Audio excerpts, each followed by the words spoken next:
పోలీసులు వాళ్ళ విధి నిర్వహణ నిర్వహించారు అధ్యక్ష.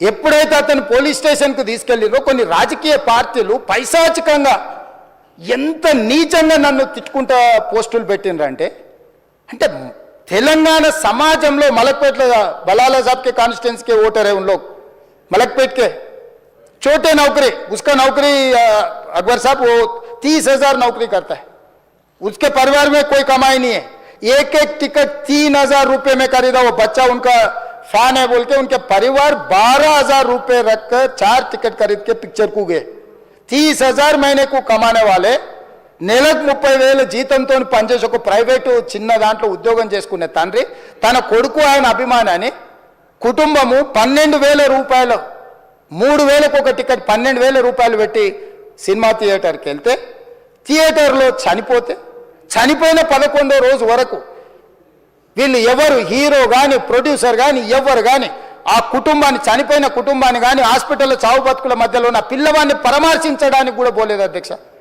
ఇది ఏ రకమైన మానవత్వం అధ్యక్ష నాకు అర్థం కాలే.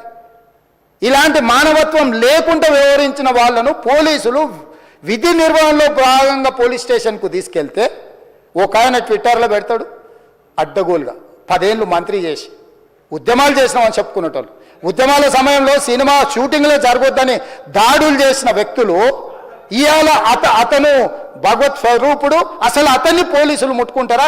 అసలు ఈ రాష్ట్రం ఏమైపోతుంది? రాష్ట్రం ఉంటుందా?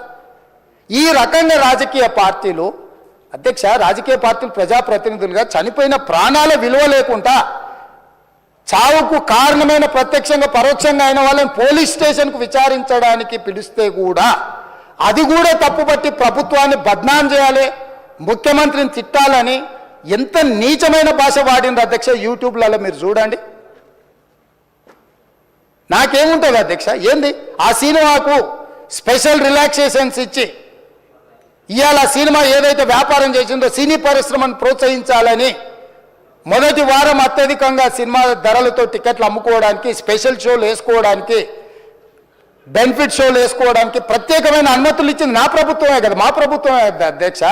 సినీ పరిశ్రమను ప్రోత్సహించాలనే మా విధానం.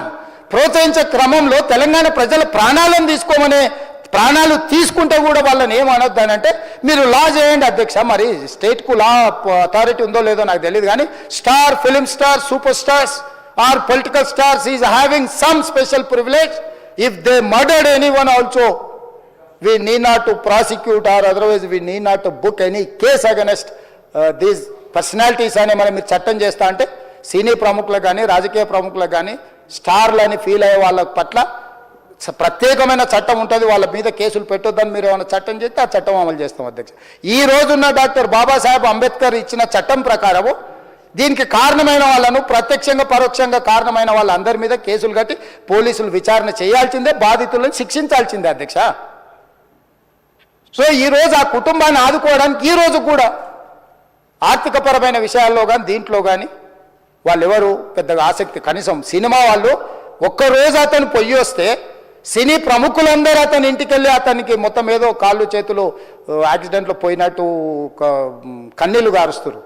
ఈ సినీ ప్రముఖులు ఒక్కరైనా హాస్పిటల్కి పోయినరా అధ్యక్ష? నేను సూటిగా తమ ద్వారా సినీ ప్రముఖులను నేను అడుగుతున్నా అధ్యక్ష. తల్లి చనిపోయి 9 సంవత్సరాల పిల్లగాడు బ్రెయిన్ డెడ్ అయ్యి ఆక్సిజన్ అందక 20 రోజుల నుంచి హాస్పిటల్లో కోమాలో ఉంటే ఈ సినీ ప్రముఖులు ఒక్క రోజు కోసం పోలీస్ స్టేషన్ పోయిన ఇంటికాడ క్యూ కట్టి ప్రభుత్వాన్ని తిడుతున్నారు, నన్ను తిడుతున్నారు, అతన్ని పరామర్శిస్తున్నారు. ఏమైంది అధ్యక్ష? అతను కాలు పోయిందా, కన్ను పోయిందా, చేయి పోయిందా, ఏమైనా కిడ్నీలు దెబ్బతిన్నా, ఏమైంది? అతన్ని ఇంతమంది సినీ ప్రముఖులు పరామర్శించారు, కలిసిండ్రు, అభినందించారు. కానీ ఆ పిల్లగాన్ని కనీసమన్న పరామర్శించడానికి సినీ ప్రముఖులు ముందుకు రాలేదంటే సినిమా ఇండస్ట్రీలో ఉన్న ప్రముఖులు ఏం ఆలోచన చేస్తుండ్రో ఏం కోరుకుంటుండ్రో నాకైతే తెలియదు. 100% जो भी अकबरुद्दीन ओवैसी साहब ने जो मुद्दा उठाए वो मुद्दा के लिए मैं ये बात कह रहा हूँ, सचमुच बोल रहा हूँ, ये शर्म की बात है.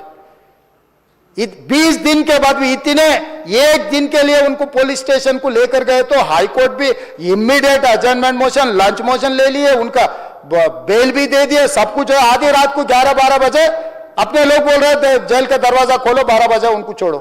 अरे भाई कहाँ है प्रोविजन, कहाँ से छोड़ू मैं? कोई मेरा घर का मामला नहीं है, मेरा घर का मामला है तो मेरा गेट निकाल के आने वाले जाने वाले को मैं बोल सकता हूं। जेल का दरवाजा मेरा हाथ में नहीं है, कानून के हिसाब से चलाने का है मेरे को। रात 12 बजे अरे वो फिल्म स्टार है उसको छोड़ दो भाई, अगला दिन मैं रहे तो ना फिल्म स्टार को छोड़ने के लिए। अगर आधी रात को 12 बजे किसी को जेल से छोड़ने का कोई लॉ है तो बोलो, मैं भी लागू करता हूं। तो इसीलिए ये इतने फिल्म स्टार कोई भी दवाखाना तक नहीं गया, छोटे बच्चे को नहीं देखा अकबर साहब। ये अफसोस की बात है, शर्म की बात है, सचमुच बोल रहा हूं मैं। अगर मैं वहां पर जाके देखने के लिए मैं पूरा स्टाफ और मेडिकल एंड हेल्थ सेक्रेटरी, मेरा कमिश्नर, सब टीम को मैं डिप्लॉय कर दिए। सीता